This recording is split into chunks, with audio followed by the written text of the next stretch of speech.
Hey guys, welcome back to Real Chief's Back Shop once again, and welcome back to part 2 of our restoration of the Lionel post-war Canadian Pacific Streamline passenger cars. So, in today's episode, we're going to try to clean the main car up here a little bit when it comes to the aluminum. Numbered 2553, this is one of the last of the passenger cars that we have to work on. Now, there's also another car that goes with the set, which I currently do not have, but hopefully I'll get to find it at some point down the road. But in today's video, we're going to be focusing more on the restoration of the aluminum, like I mentioned, and we're also going to be replacing the old decal stripes that are on this car currently. And thankfully, when me and my dad went up to York a couple of weeks ago, we managed to pick up a new set of these stripes over at East Coast Train Parts.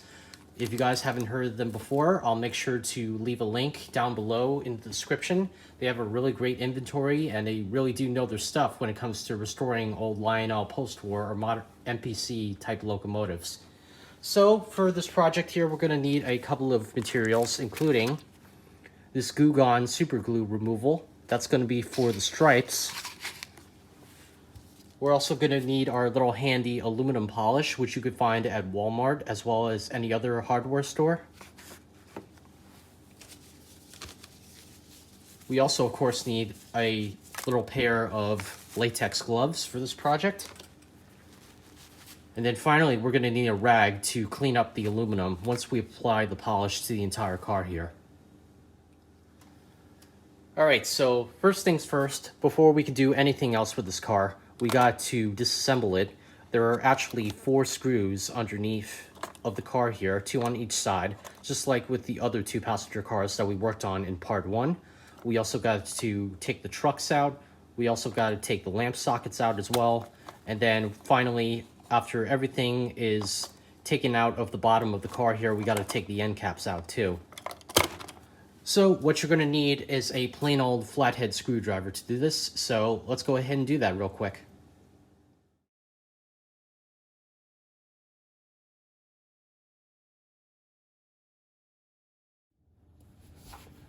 Okay, next thing we got to do is to peel these old stripes off, and thankfully the 2 on the top of the car here aren't as bad to take apart. All you just have to do is peel them off as such.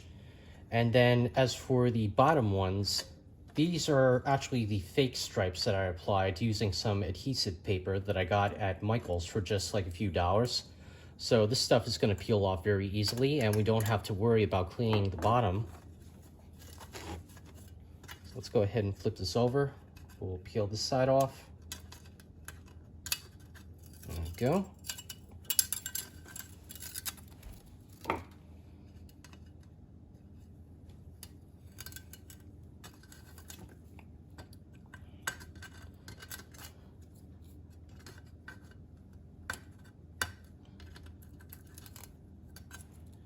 Just like that. And one thing I forgot to do was to take these silhouettes out, so let's go ahead and do that real quick. And we'll put them to the side here with the replacement decals.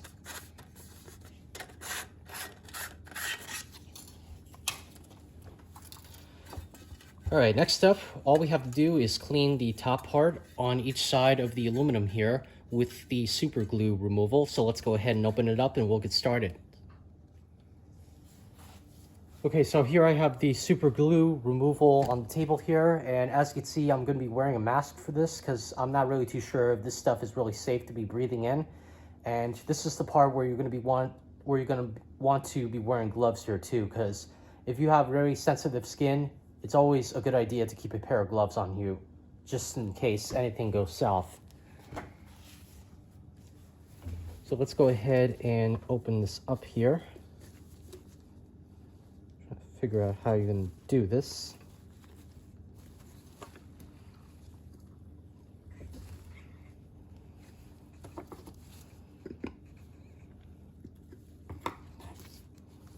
There it goes. And there we are.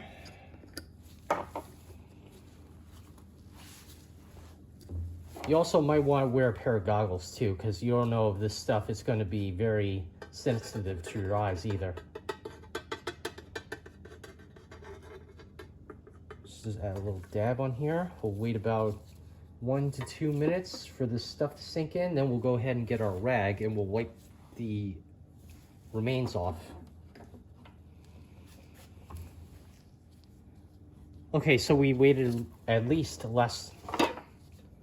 All right, now, so we waited less than a minute, so let's go ahead and we'll watch the magic happen before your eyes here. Look how simple that is.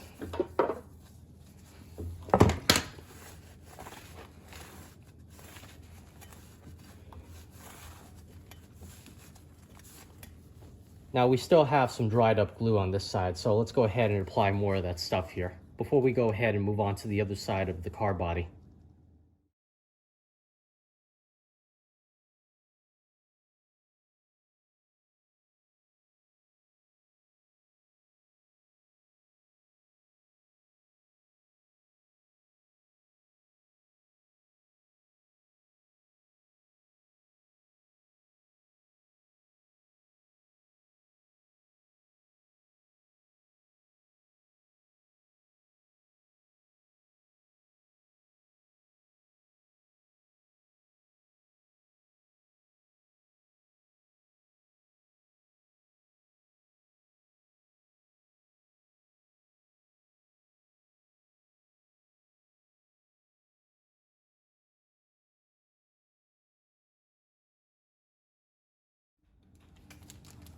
All right, so lo and behold, here we have the final product all cleaned up in our little solution with the aluminum polish that we were using. And I think the shell is pretty clean, if I do say so myself, for the most part. So I think our final step here is we're going to finally apply the stripes to the outside of the car before we put this thing back together. So let's go ahead and open up the package here. And the best part about these replacement decal stripes is that they already have adhesive attached to the back of them. So all we just need to do is to remove the back side, and we can just, place them on the car as such. So let me just go ahead and get the wrapping off here. We'll remove the tape from each side of the replacement stripe, so that way it makes it easier for us to get it out of the packaging.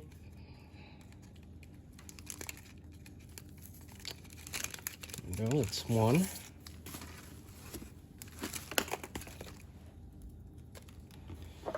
And I'm just going to go ahead and take my flathead real quick and scrape off the back side here.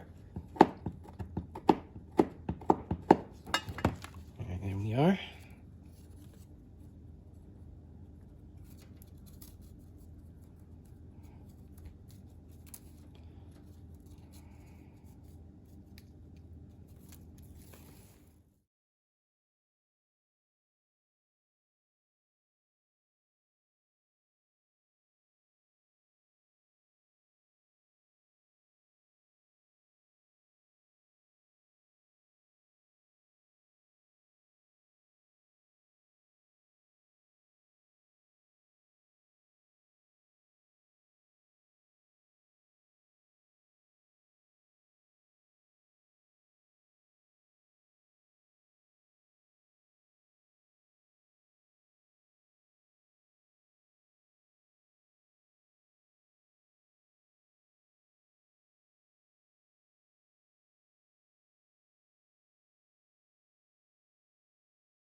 All right, so here we have the shell finally cleaned up, as well as having the new decal stripes placed on it.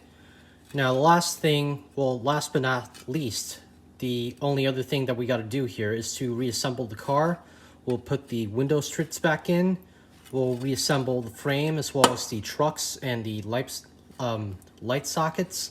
And then finally, once this thing is all put back together, we'll take it upstairs to the layout. We'll give it a test run and we'll see how it performs.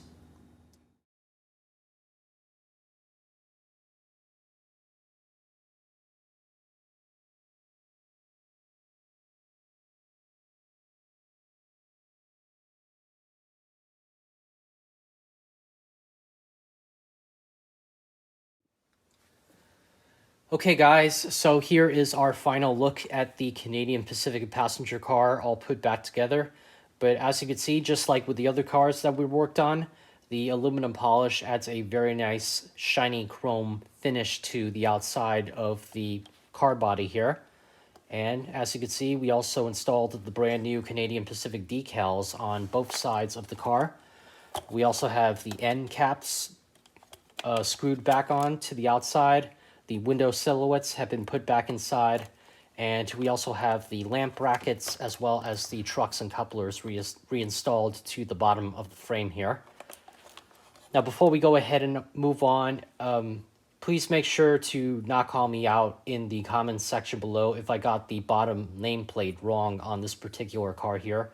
But I'm not really too worried about that. If it's such a big deal to you guys, I can go ahead and fix that up at another time. But overall, I'm just really happy with the results here on how this car turned out to be now that we got it all cleaned up and restored, like I mentioned.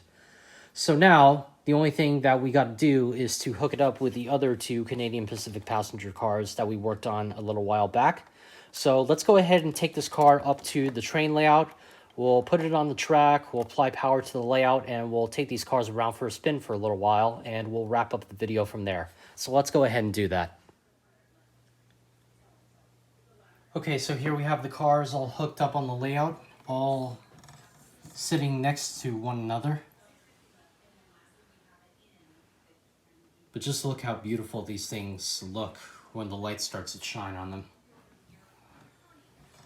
So considering I don't have a Canadian Pacific diesel locomotive, in the meantime I'm going to be running these cars with my Lionel Erie Lackawanna F3 set from 2005. So let's go ahead and turn on the power and we'll run these things around the layout for a little bit.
Okay guys, well, I think I hate to say this, but I think that about wraps it up for this little restoration series on the Lionel post-war Canadian Pacific Streamline passenger cars here.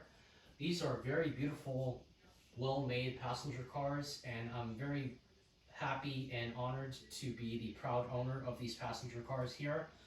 And it's been a whole lot of fun trying to restore the aluminum on the outside of these cars and get the stripes on the outside and try to restore them to their original form. And I think I really succeeded in that. So I really hope you guys have enjoyed this series as much as I have had a lot of fun making these videos for you guys. So as always, my name is Mike. Be sure to like, comment, and subscribe to the channel. And don't forget to hit the notification bell down below for any other project that I upload. And don't forget, I got plenty more restoration videos in the next couple of weeks or so. So make sure to keep an eye out for that. But I think I'm going to call it quits here and hope to see you all next time in my next video here on Rail Chief's Back Shop. Take care, guys.